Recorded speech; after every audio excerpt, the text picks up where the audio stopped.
The modern university is the cradle of the nation's future. Today it not only preserves and transmits knowledge and values, it serves more and more as a center of research and innovation. It has been called the chief energizing and creative force in our entire social system.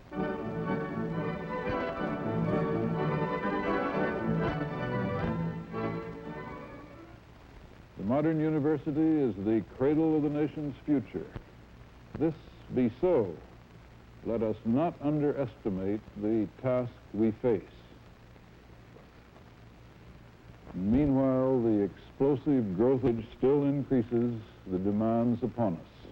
The underdeveloped peoples look to us for training and guidance, and our own governments, the local governments, state governments, national governments, look increasingly to the universities for expert counsel and for scholars whom they can borrow to staff posts of high responsibility.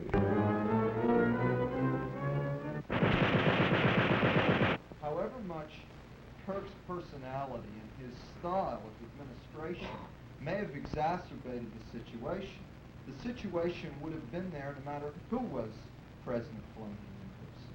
Right. So that, Cordier came out with this thing that he's going to recommend that every month or every week, each dean set aside some time to talk to students who've done enough appointments, which makes the liberal assumption that what we have here is a failure of communication. But that isn't so, because it's an analysis of an entire system, of the functioning of a corporate entity that is at question. The students understand very, very well what the ruling class of Columbia does, what it is about. The university now has become, to use an old term, a means of production, whereby one guy does a little bit for IDA, another little bit for CIA, where the troops, the NROTC, are trained here. And this university is now a means of production producing the mechanisms of human oppression. It's been bought out by the military. 50% of the research done here at this university depends on defense money. And we can see when we look at the new buildings that are going up, that it's an engineering building, a business school, a law school, a school of international relations. We can tell how much this university is hooked into servicing the corporations and hooked into servicing the war machine. William Burden is a director for Lockheed Aircraft. Maurice Moore is the counsel for General Dynamics, the F-111 company, and a junior partner in his law firm was the Undersecretary of Defense. Kirk himself is a trustee of the Institute for Defense Analysis. He is president of Morningside Heights Incorporated, the organization which is concerned with institutional expansion on Morningside Heights. Also, if you wonder how it was that Columbia acquired the land for the gymnasium, 400-year lease, renewable every 5 years after the first 100 years, at an incredibly low sum of money, all you have to do is look at who the trustees are. Percy Uris is chairman of the board of the Uris Buildings Corporation, a corporation which has done 17% of all the building in New York City since the war. Benjamin Buttonwieser, one of the trustees, is on the Uris Building Corporation. Courtney C. Brown, who is also on the Uris Building Corporation, is one of the directors of the board of CBS. William S. Paley, a trustee, is chairman of the board of the Columbia Broadcasting System. Arthur Hayes Sulzberger, he's chairman of the board of the New York Times. For 2 successive sessions of the state legislature, Columbia's ruling elite made journeys to Albany, New York to convince legislators that this was indeed a wonderful thing for the Morningside Heights community, that Columbia should build its gym there. But I don't think a gym 9 stories high with facilities for black people in the basement with a back door is something that black people want. There has never been any dispute as to the position of this community on the placing of a gymnasium by a private institution in a public park. I don't trust anybody in the administrative network of Columbia University because they have lied, they have contradicted themselves. Grayson Kirk wrote us a letter saying, we have stopped the gym. And the next damn day, the Board of Trustees states we have stopped the gym temporarily. This house went up on violence, and this country's going down on violence. As a house go up, our house must come down, whether you like it or not.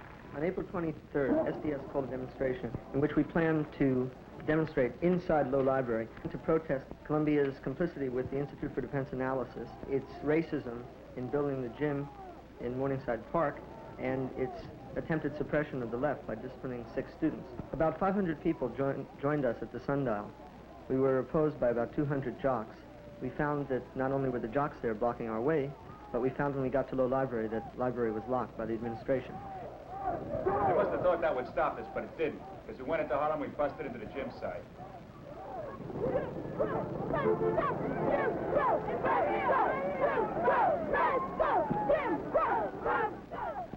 The pigs called in reinforcements.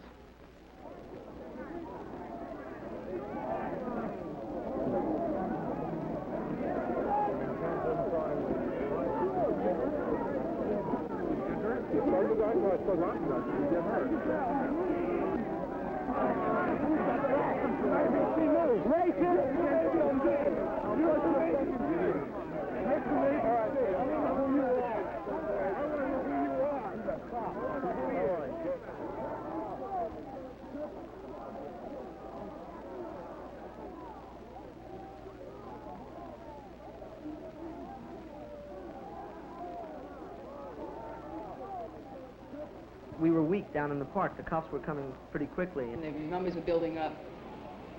And Mark Rudd got up on the dirt mound and asked us to leave because we had 300 people back to the Sundial. We figured we'd go back and meet them.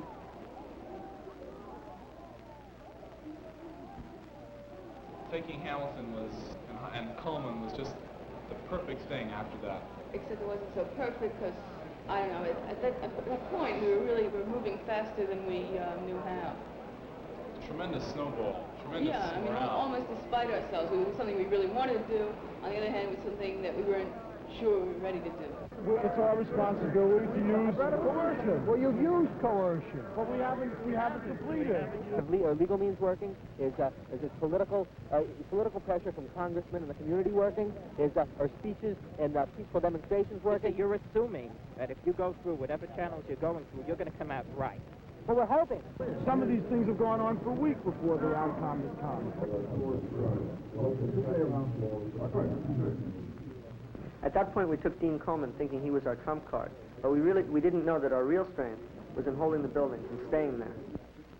The real thing about the black-white split was that the two groups realized that we had 2 different political identities. The blacks wanted to stop the gym.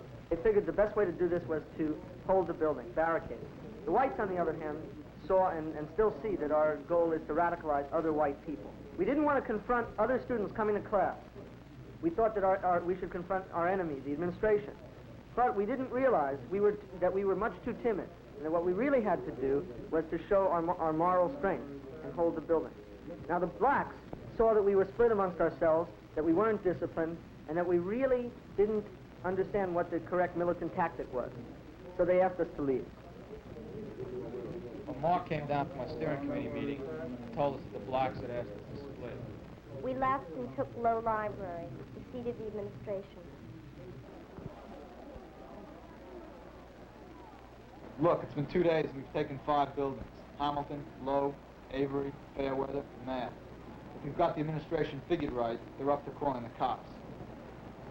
And when they do, we want to be here.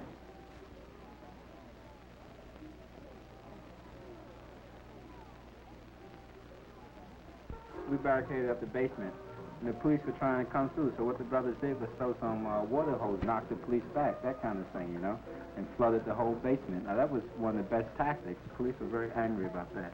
But then they stood in charge of the building, and they were pretending that they didn't even try to come through the tunnels into the basement of the building, but they were trying to, like, take the building by surprise, quietly, that kind of thing, you know, and beat the movement that way, you know, try to defeat it before it spread to the black community, because I'm sure they weren't that worried about a handful of black students at Columbia University. It's when those kind of tactics and that kind of militancy you get from the university, and the brothers in the community say, look, Dick, these brothers up here who got it made are revolting too against the system. That's what they were trying to defeat, but they couldn't get through.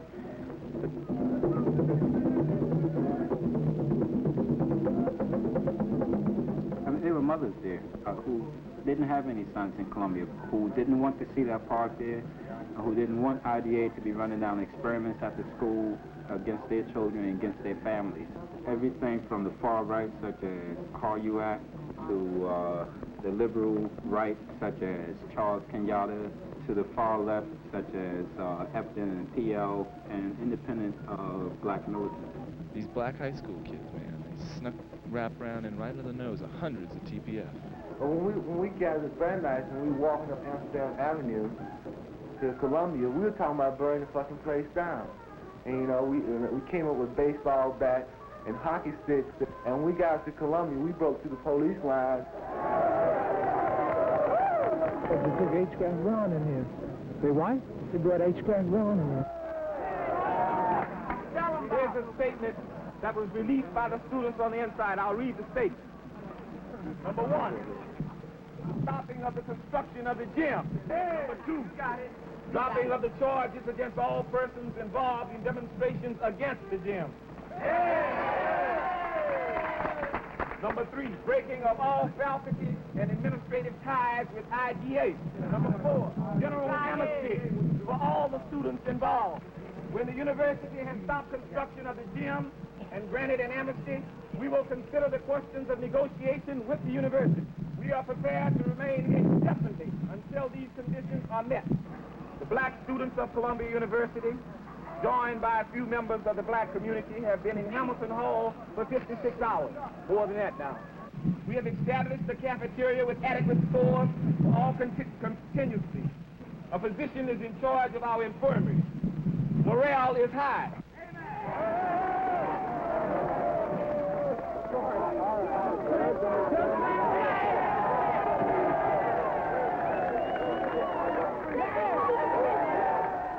Of the 200 who went into Low Library, only 23 stayed when the first cop scare came. But as the days wore on, we realized that our strength was in our militancy, in staying in those buildings. It took the example of the blacks to move us. The first thing we did when we got into Kirk's office was hit his files.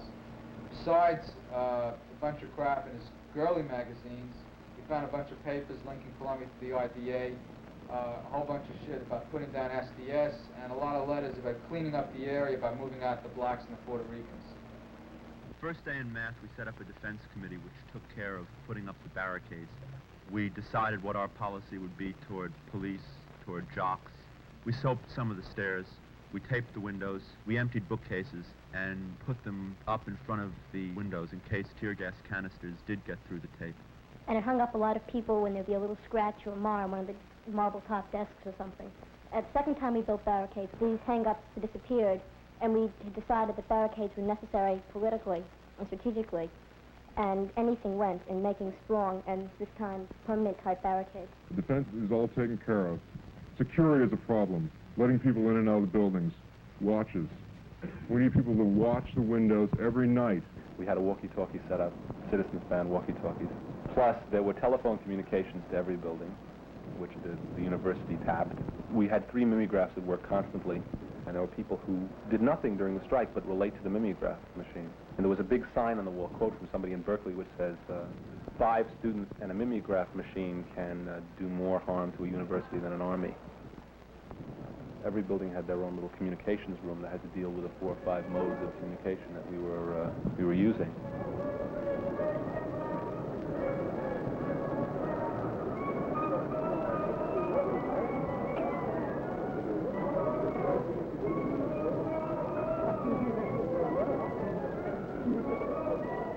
One of the things that would happen was that each new group of people who came in the building, each new day's recruitment to the building, would become political, would understand the life of the commune, would understand what was going on by the meeting. The stable of commune life was the meeting that we'd meet for approximately 8 hours a day. A lot of it was political education, a lot of it was just bullshit, a lot of it was worrying about what we'd do when the police came.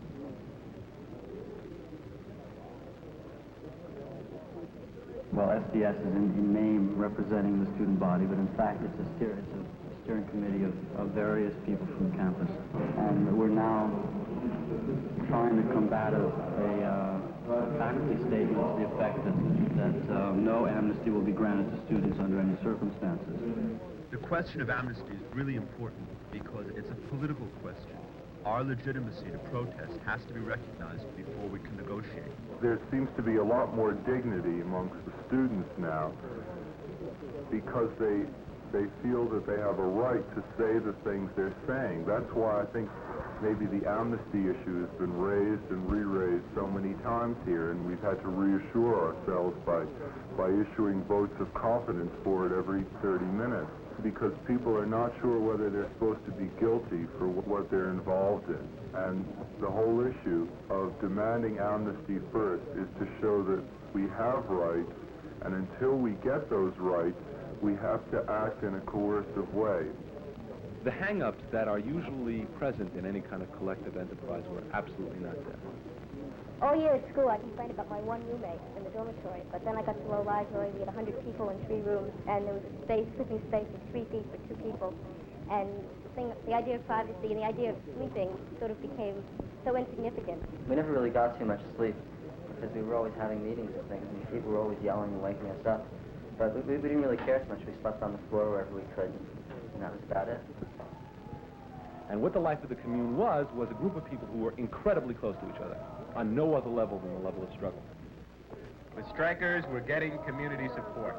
They were getting blankets, food, and money. But they were also getting some opposition from the faculty and from right-wing students. The jocks messed around low. They had locked arms, and every now and then they would try and keep the food out. They tried to keep a record player out, radios, everything. They were acting as the stooges for the administration. These people have instructions. They're going to stand here, arms crossed. They're not going to say anything. That's our only position. No comment on food at the moment.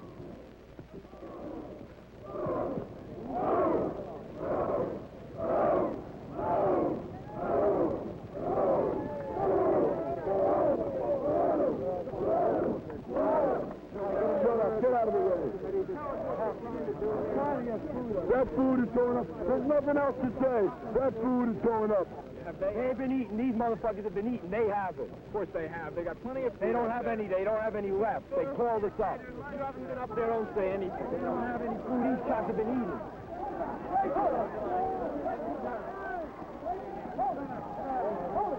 Hey, you're getting blood. That's all they wanted. You're getting it. You don't need to have it. You're gonna mess it up if you get that. They want food in there. That food is going up.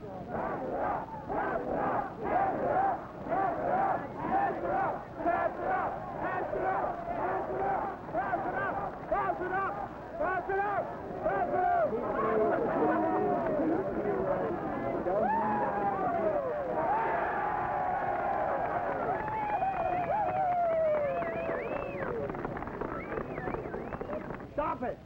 You damn fool! Cut it! Now the position of the professors was one of being the police, that they had to take sides. Either they were for taking food in or not for taking food in. They were on the side of the jocks or on our side. But they never understood that. The faculty wanted to mediate between us and the administration because they never understood the nature of our demands or of our struggle. Kirk certainly understood what was going on much better than the faculty did.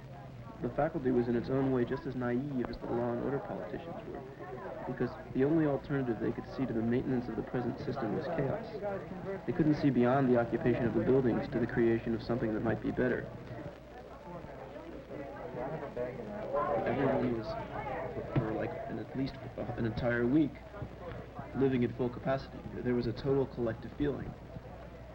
No one particularly cared about his individual feelings because he never even experienced them. Everything was experienced in the most collective sense that I've ever known. If you talk to anyone outside, they immediately realized that there was something there that they had never seen before. This was one of the new experiences for most of the people at the strike. It's sort of an electric awakening.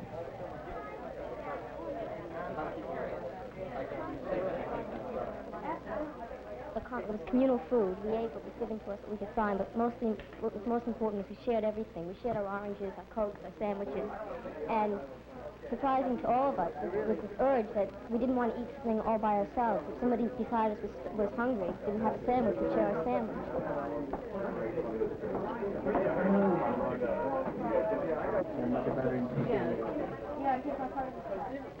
People are living here. They are living here between meetings, and it's a home.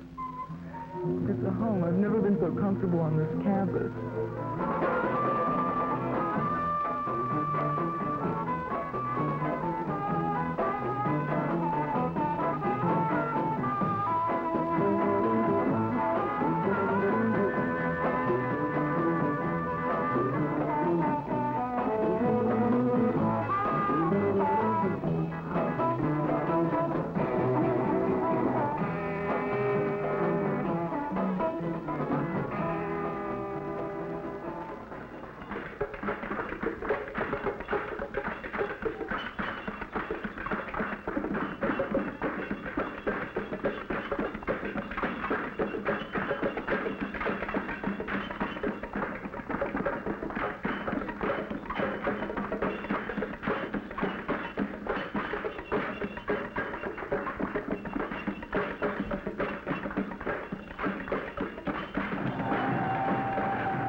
As the spirit in Fairweather was so high tonight, we decided that it would be entirely appropriate to be married.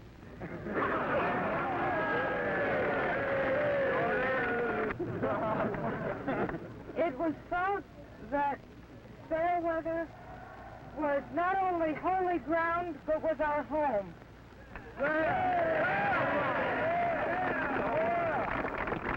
And we therefore chose to be married at home with our family.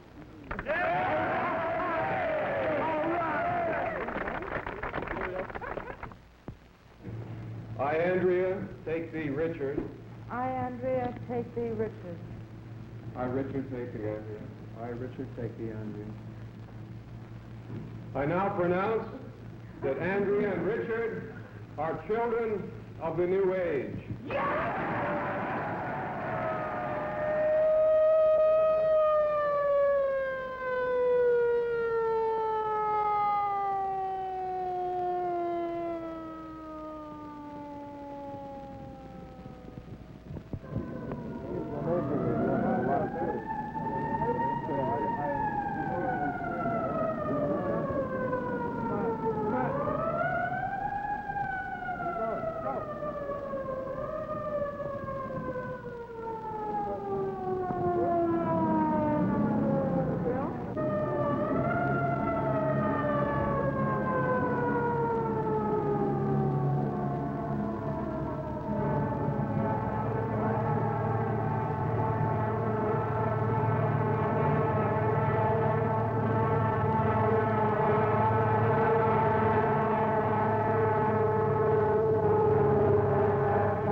Immediately of trespass to the New York City Police Department in connection with your activities. We have been informed that the police department will take all the necessary action in connection with our complaint against you. This order to remove yourself forthwith is separate and apart from any question of amnesty. You will be subject to proper disciplinary action by the university in any event.